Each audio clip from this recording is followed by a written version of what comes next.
Here lies democracy's most unsettling paradox. The very force that promises to liberate humanity may become its most sophisticated form of bondage.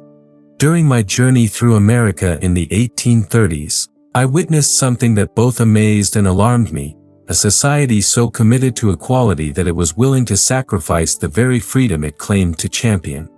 Today, as democratic movements sweep across the globe demanding more democracy, I observe with growing concern how this noble pursuit might be paving the road to a new kind of tyranny. The masses cry for greater participation, more direct control, expanded suffrage, yet fail to recognize that each step toward pure democracy may be a step away from genuine liberty. This is not mere theoretical speculation, it is the lived reality of democratic societies where the majorities will has become an irresistible force, crushing dissent and difference beneath its weight. The question haunts me, can a society be too democratic for its own good? Chapter 1: The Democratic Revolution's Hidden Cost. When I first set foot on American soil, I expected to find freedom in its purest form. Instead, I discovered something far more complex, a society where equality had become so paramount that it was reshaping the very meaning of liberty.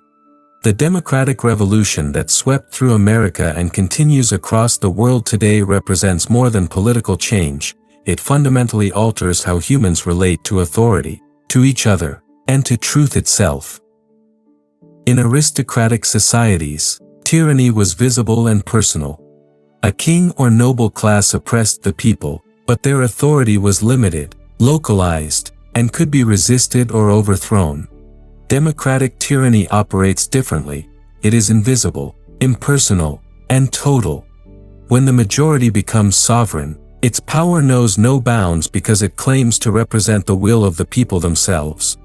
Who can resist the people? Who can question their wisdom? Consider how this plays out in practice. In an aristocracy, unpopular opinions might be suppressed by a small ruling elite, but countless spaces remained where dissent could flourish, in private homes, local communities, religious institutions. In democracy, the majority's opinion penetrates everywhere. It shapes not just laws but social customs, economic opportunities, even private thoughts. The pressure to conform becomes so intense that it operates like a kind of soft despotism, where citizens voluntarily surrender their independence rather than face social isolation. The democratic citizen finds himself surrounded by millions of equals, none of whom can help him against the tyranny of public opinion. Unlike the subject of a monarchy who might appeal to competing authorities, church against state, local against national, the democratic citizen faces a monolithic force, the majority will. This creates what I call democratic despotism, a system where people are free to think and act, but only within boundaries set by the majority's preferences. The tragedy is that this process appears entirely legitimate. After all, it represents the people's will. But when more democracy means more majority control, it inevitably means less space for individual conscience, minority perspectives, and the kind of independent thinking that makes freedom meaningful. The democratic revolution promises equality, but delivers conformity disguised as liberation. Chapter 2: The Majority's Invisible Chains. Nothing revealed democracy's threat to freedom more clearly than watching how American public opinion operates.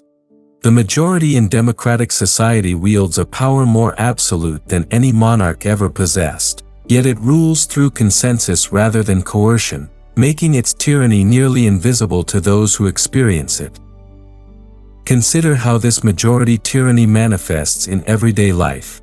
In aristocratic societies, social pressure came from above, from kings, nobles, or established institutions. Citizens could resist by withdrawing into private life or finding alternative sources of authority. But democratic majority opinion comes from all directions simultaneously. It emanates from neighbors, colleagues, newspapers, social circles, from the very people who constitute one's daily social reality. I witnessed this phenomenon repeatedly during my American travels. A merchant who expressed unpopular political views would find customers avoiding his shop. A politician who challenged majority sentiment would discover his career effectively ended. A journalist who wrote against prevailing opinion would see his readership disappear. No law forced these outcomes. They emerged from the spontaneous action of democratic society enforcing its collective will. The majority's power proves so overwhelming because it controls not just formal political processes but the entire social ecosystem that shapes individual opportunity and meaning. In democracy, being ostracized by the majority means being cut off from economic, social, and cultural life. The penalty for nonconformity becomes so severe that most citizens choose self-censorship over authentic expression. This creates what I call the tyranny of prevailing opinion. Unlike traditional tyranny, which citizens recognize and resist, democratic tyranny disguises itself as social consensus. People convince themselves they freely choose to conform when they are actually responding to invisible but irresistible pressure from the majority will. The danger intensifies as democratic societies expand participation and make governance more directly responsive to popular will. Each reform that increases majority power, expanded suffrage, direct democracy, popular referenda, may simultaneously decrease the space for minority rights and individual conscience. The very mechanisms designed to enhance freedom end up constraining it. Modern technology amplifies this dynamic exponentially. Social media creates instant majority opinion that can destroy reputations and livelihoods within hours. Digital democracy promises more participation but often delivers more conformity as algorithms ensure people see only opinions that reflect majority sentiment in their demographic groups. Chapter 3: When Popular Sovereignty Destroys Personal Liberty. The fundamental tension between democratic participation and individual freedom becomes most visible when we examine how expanding democratic rights often diminishes personal autonomy. This paradox emerged clearly during my American observations and grows more pronounced as modern democracies pursue ever greater popular control over society. Democratic theory promises that when people govern themselves, they achieve maximum freedom because they obey only laws they themselves have made. But what happens when the people disagree among themselves? The majority imposes its will on the minority, and that minority finds itself subject to laws they not only didn't make but actively opposed. The minority citizen in democracy may actually enjoy less freedom than subjects in well-ordered aristocratic societies who could appeal to competing authorities or retreat into protected private spheres. This problem intensifies as democratic governments expand their scope. When democracy confines itself to basic functions, maintaining order, defending territory, protecting fundamental rights, the majority's power remains limited. But modern democratic movements consistently demand that popular will extend into ever more areas of human experience, economic relationships, social customs, moral questions, even private beliefs and expressions. Each expansion of democratic governance means fewer areas of life remain outside majority control. The democratic citizen increasingly finds that majority opinion shapes not just public policy but employment opportunities, social relationships, cultural expressions, and moral discourse. The space for genuine individual autonomy shrinks as democratic participation expands. Consider how this operates in practice. Democratic societies regularly use majority rule to restrict individual choice in the name of collective welfare. Majority opinion determines not just what activities are legally prohibited but what views can be publicly expressed, what businesses can operate, what associations can form, what education children receive. The majority's definition of the common good becomes the measure of individual freedom. American democratic culture revealed this tendency particularly clearly. The same society that proclaimed individual liberty also demonstrated remarkable conformity in thought and behavior. Citizens enjoyed extensive formal freedoms but exercised them within narrow boundaries defined by social consensus. The freedom to be different existed in theory but proved nearly impossible to practice. The irony deepens when we recognize that many citizens welcome this loss of autonomy. Democratic conformity feels voluntary because it reflects majority sentiment rather than external imposition. People convince themselves they choose to align with popular opinion when they are actually surrendering independent judgment to avoid social penalties. The majority offers security and belonging in exchange for authenticity and autonomy, a trade many citizens eagerly accept. Chapter 4: The Conformity Engine of Egalitarian Society. Democratic equality creates powerful pressures toward intellectual and moral conformity that threaten the diversity of thought essential to genuine freedom.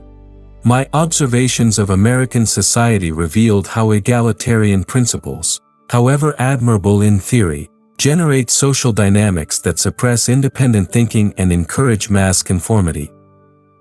When all citizens enjoy equal status, none can claim special authority for their opinions based on birth, wealth, or traditional position. This equality appears to liberate human thought from arbitrary hierarchies, allowing truth to emerge through free competition of ideas. Yet the reality proves more complex and troubling. Without recognized intellectual authorities, democratic citizens become vulnerable to the tyranny of majority opinion precisely because no alternative source of truth commands widespread respect. In aristocratic societies, intellectual diversity persisted because different social classes, regions, and institutions maintained distinct traditions and perspectives.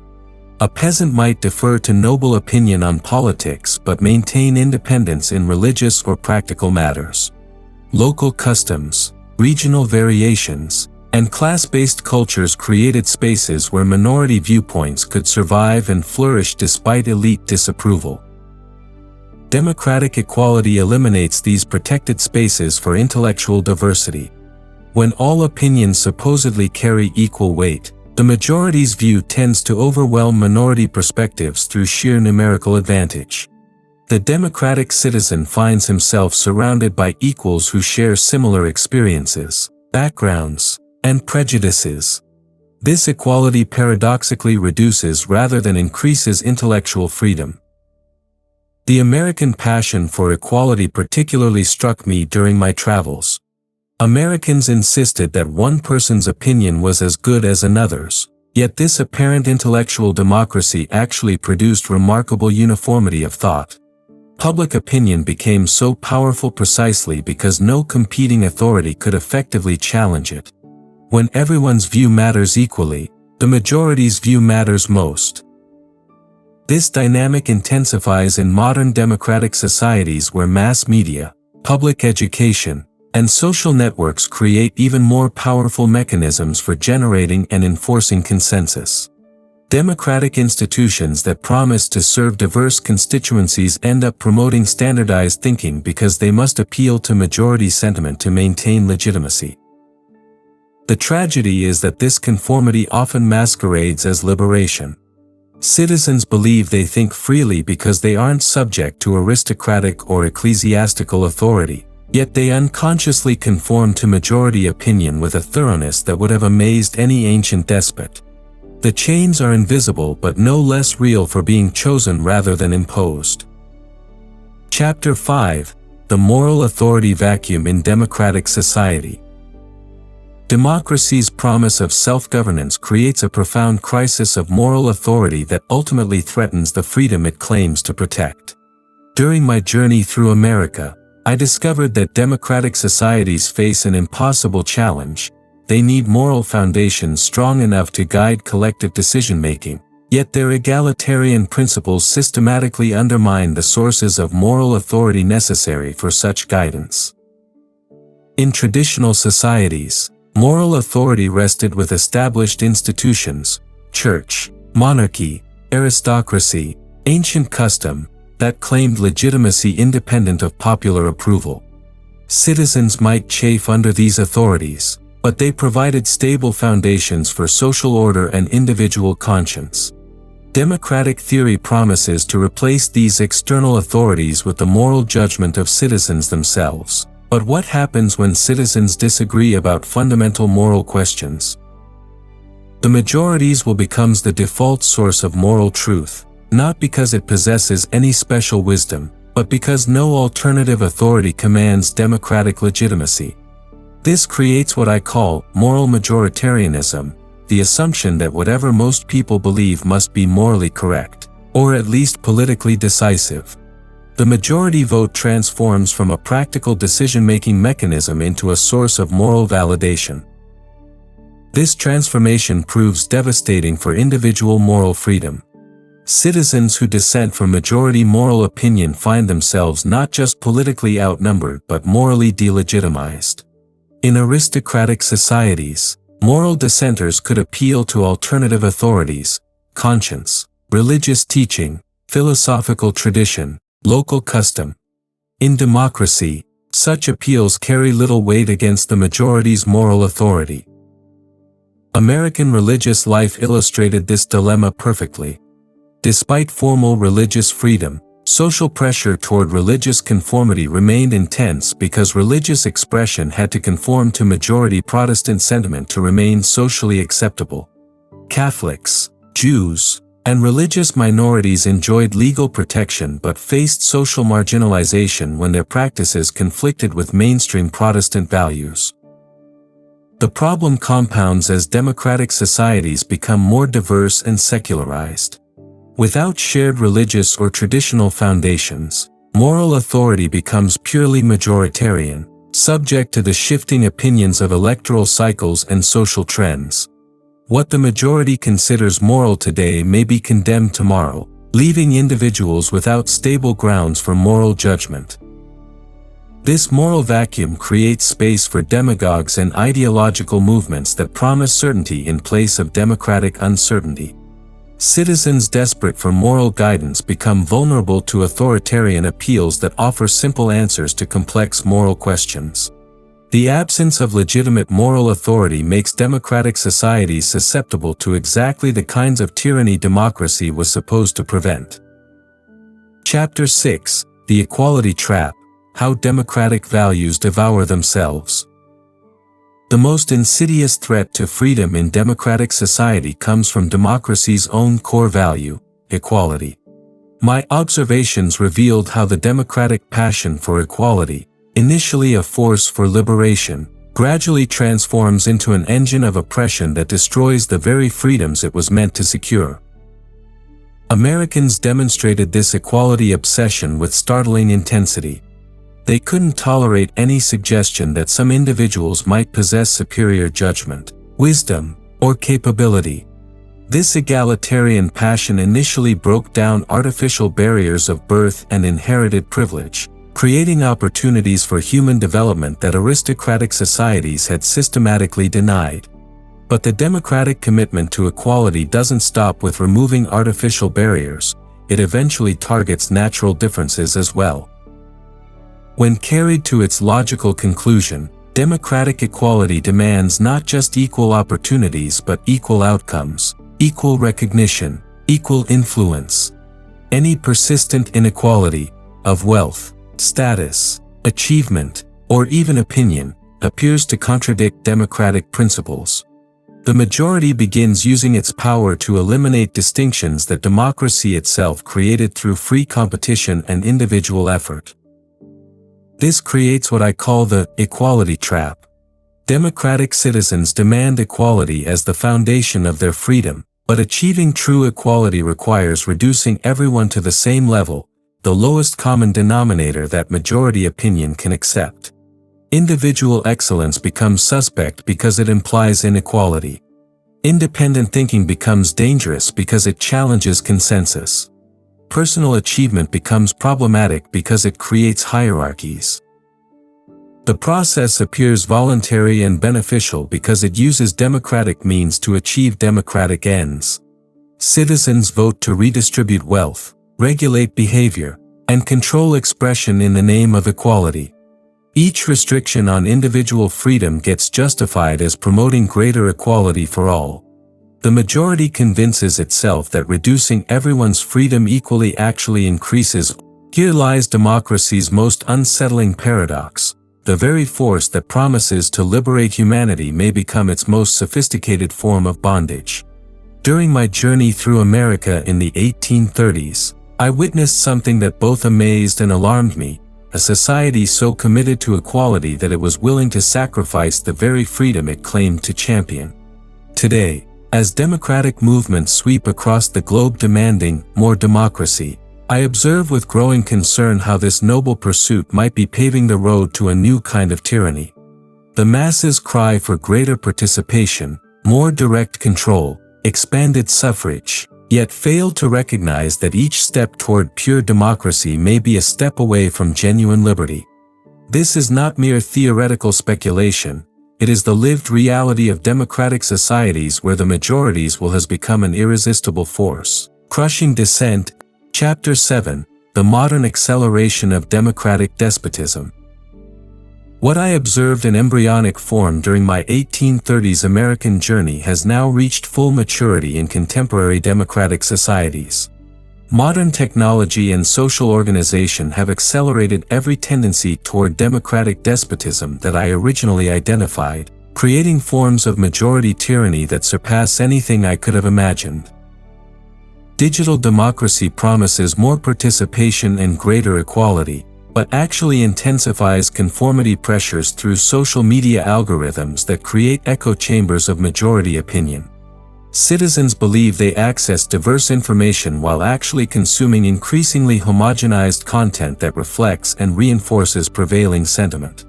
The majority's power to shape reality has expanded beyond anything possible in my era. Contemporary democratic movements consistently demand more direct majority control over society while remaining blind to how this expansion of democratic power diminishes individual freedom. Calls for more democracy typically mean more regulation, more redistribution, more collective decision-making about previously private matters. Citizens vote to restrict their own choices in the name of democratic values. The speed of modern democratic opinion formation makes minority resistance nearly impossible. Social media can generate instant consensus that destroys careers, businesses, and reputations before individuals can mount effective defense. The majority's judgment becomes immediate and irreversible in ways that would have amazed any historical despot. Yet citizens celebrate these developments as progress toward greater freedom. They confuse expanded political participation with enhanced personal liberty, failing to recognize how increased democratic control over society necessarily means decreased individual autonomy. The same technologies that promise to democratize information and power actually concentrate both in the hands of majority opinion. The American democratic experiment I observed has now spread globally, carrying with it all the tensions between freedom and equality that I originally identified. Societies worldwide pursue more democracy, without understanding that this pursuit may be destroying the conditions necessary for genuine human liberty. The question facing contemporary democratic societies is whether they can recognize this dynamic before it becomes irreversible. Can democratic citizens learn to distinguish between political equality and social conformity, between collective self-governance and majority tyranny, between expanding participation and enhancing freedom? The answer will determine whether democracy fulfills its promise of human liberation or becomes the most sophisticated form of voluntary servitude ever devised. Conclusion. The paradox remains as relevant today as when I first witnessed it in America. The very forces that promise democratic liberation may become democracy's most subtle chains. More democracy does not automatically mean more freedom, it may mean the opposite. As societies worldwide pursue ever greater democratic participation and equality, they risk creating exactly the kind of tyranny democracy was designed to prevent: the absolute rule of majority opinion over individual conscience and minority rights. The challenge for contemporary democratic citizens is learning to distinguish between democracy as a means of governance and democracy as an end in itself.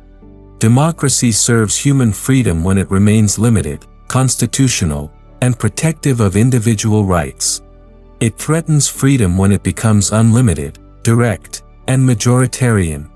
The path forward requires not less democracy, but wiser democracy, governance that recognizes the eternal tension between collective will and individual liberty, and chooses freedom when the two conflict.